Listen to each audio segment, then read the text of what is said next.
बाप रे बाप, अरे बाप, ओ बापा।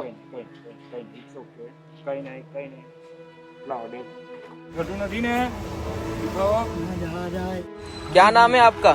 जगदीश। जगदीश भाई। अच्छा, ये पैर में क्या हुआ है? कुत्ते काट लिए। कुत्ते ने काट लिया था। अरे वो गलती नहीं करता ना, ऐसा दिन नहीं देखना पड़ता। क्या गलती की है आपने? और चोरी करता था, पॉकेट मारता था, बोल देता हूँ। मंदिर में से चोरी की ना। आपने? अब देखो अब उनका परिणाम आपको क्या मिला। कर्म किसी को नहीं छोड़ता है काका। और आपकी इस हालात को मैं देख के मैं खुद एक बहुत गिल्टी फील कर रहा हूँ। यहाँ पे पास में नहीं खड़ा रह सकता हूँ, इतनी दुर्गंध आ रही है। आप कैसे रह लेते हो?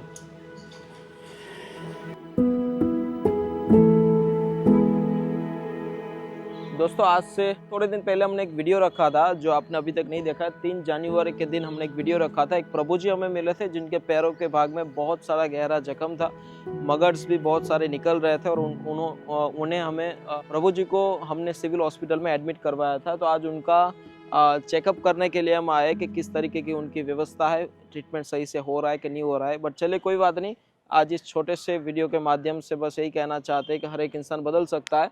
तो देखते आगे क्या होता है, चले मेरे साथ। કાકા F2 ક્યાં છે? આ અમારા નાના ભાઈ છે અને અત્યારે સિવિલ હોસ્પિટલની અંદર MBBS કમ્પ્લીટ કરી રહ્યા છે અને ખૂબ સારી રીતે અહીંથી F2 ઉપર જવાય ને?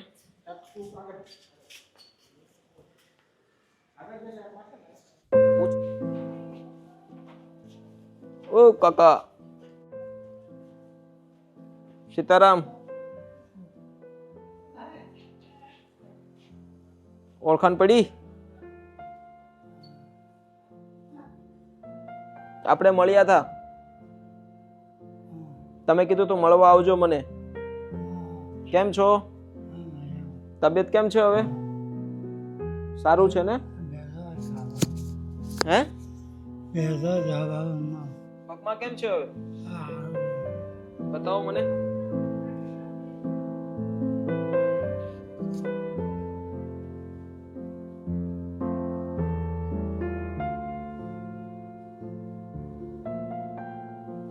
દોસ્તો આ પગ આખો એમનો અંદર સડી ગયેલો હતો, અંદરથી મગર્સ નીકળતા હતા. ઘણા બધા લોકોએ તમે વિડીયોમાં પણ જોઈ શકતા હશો અને પ્લાસ્ટિકની થેલી બાંધી હતી જેના લીધે અંદર બધું આમ ગેંગ્રીન જેવું થઈ ગયું હતું.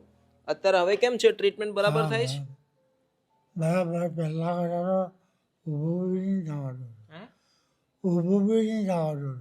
પેલા ઊભું નહોતું થવાતું, હવે કેમ છે? કમ્પ્લીટ થાય છે ને? ટાઈમસર જમવાનું મળે છે? હા કમ્પ્લીટ. હા કમ્પ્લીટ. બધા સારવાર કમ્પ્લીટ કરાવવાની છે આપણે, હોને? હા તમારે આ સારવાર આપણે પૂરી કરવાની છે. પગ સારો કરવો ને આપણે, સમજ્યા? કે બીજી તકલીફ નથી પડતી ને? ના કાંઈ વાંધો નહીં, આરામ કરો હવે, હોને? હે ચા પીએ? નહીં નહીં, ચા નથી પીવી, ડાયાબિટીસ છે તમને પાછી. ના પાડી ડોક્ટરે, ગળ્યું નહીં ખાવાનું, હોને? આરામ કરો.